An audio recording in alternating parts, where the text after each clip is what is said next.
new report highlighting security failures in the Parkland school massacre. Now, this as chilling images emerge of the accused shooter inside Marjory Stoneman Douglas High School during the attack. As those images from inside the high school showing the moments leading up to that deadly rampage and a series of apparent security failures by police and school officials.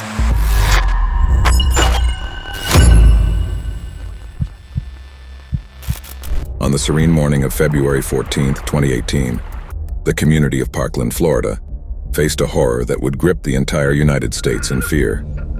On this fateful day, 19-year-old Nikolas Cruz unleashed a torrent of bullets upon the unsuspecting students and staff of Marjory Stoneman Douglas High School, forever scarring the small suburban community. But let's go back. Who is this guy and what led to such an insane act of violence? Nikolas Cruz was born in Margate, Florida on September 24, 1998, to a Jewish mother, and was adopted at birth by Roger and Linda Cruz. He also has a brother, Zachary, who was adopted by the same parents a few months after his birth. However, Cruz faced the loss of both his adoptive parents early on. His father died when Cruz was around 6, and his mother passed away in November 2017, just 3 months before the Parkland shooting incident. Nikolas's life leading up to the massacre was marked by a series of red flags, dotted with instances of disturbing behavior. His childhood was described by some witnesses as being marked by paranoia and aggression.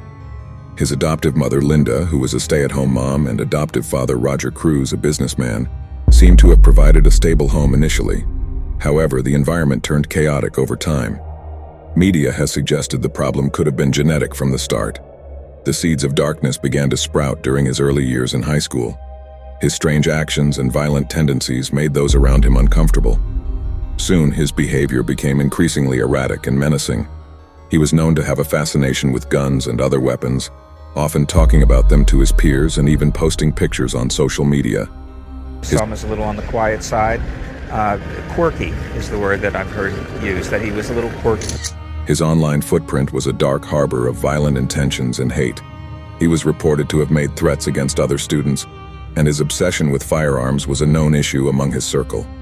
Eventually, Nikolas Cruz's disciplinary issues led to his expulsion from the said school. His violent outbursts and threats were not isolated incidents but part of a larger, worrying pattern. His erratic conduct extended beyond the school premises, with various reports of him shooting at neighbors' chickens and homes, and being abusive to his then-girlfriend. Furthermore, he struggled to meet both behavioral and academic expectations at school, and was often being ostracized or bullied.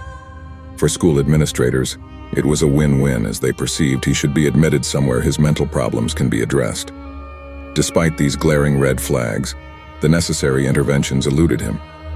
His mental health needs were not adequately addressed, and the support systems around him failed to engage effectively. He slipped through the cracks of a system that should have caught and helped him. His case underscored a crucial gap in addressing and managing individuals with clear behavioral and mental health issues. On the day of the massacre, Cruz arrived at the school in an Uber, blending in with the normal morning rush. But what he carried was far from routine: a semi-automatic rifle packed away in a soft gun case. As the school day began to unfold, Cruz got started on his deadly spree. The sound of gunfire reverberated through the hallways, sending students and staff into a panicked frenzy. The law enforcement response was swift, but Cruz had already brought destruction, leaving 17 dead and 17 more wounded. The trial of Nikolas Cruz gave America a glimpse of his mind, exposing his turbulent past and the missed opportunities for intervention.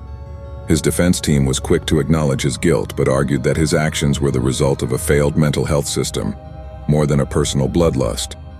The prosecution, on the other hand, focused on the cold-blooded nature of Cruz's actions, aiming for justice for the victims and their families, and rightfully so. After a long, drama-filled saga of a trial, Nikolas Cruz pleaded guilty in 2021. We can't protect our children in schools. Then who can we protect? The sentencing trial spanned over 2 weeks, featuring emotional testimonies and graphic evidence from survivors, medical examiners, and others who interacted with Cruz. And in 2022, a jury sentenced him to life in prison. The aftermath of the Parkland shooting propelled a nationwide debate on gun control and school safety. The survivors, bearing the mental scars of that day, became vocal advocates for change. They rallied, They spoke out. They demanded action. Their voices joined a chorus of cries for reformation in the United States gun laws and mental health system. As a result, several laws were amended in Florida. Notably, the minimum age to purchase a gun was raised from 18 to 21, unless the individual is a law enforcement officer or in the military. The Parkland shooting claimed the lives of 17 individuals, 14 students, and 3 staff members. The continuous dialogue surrounding gun control is part of the lasting legacy of those affected by the Parkland shooting. Thank you for watching. Leave a comment, like the video, and don't forget to subscribe for more chilling tales.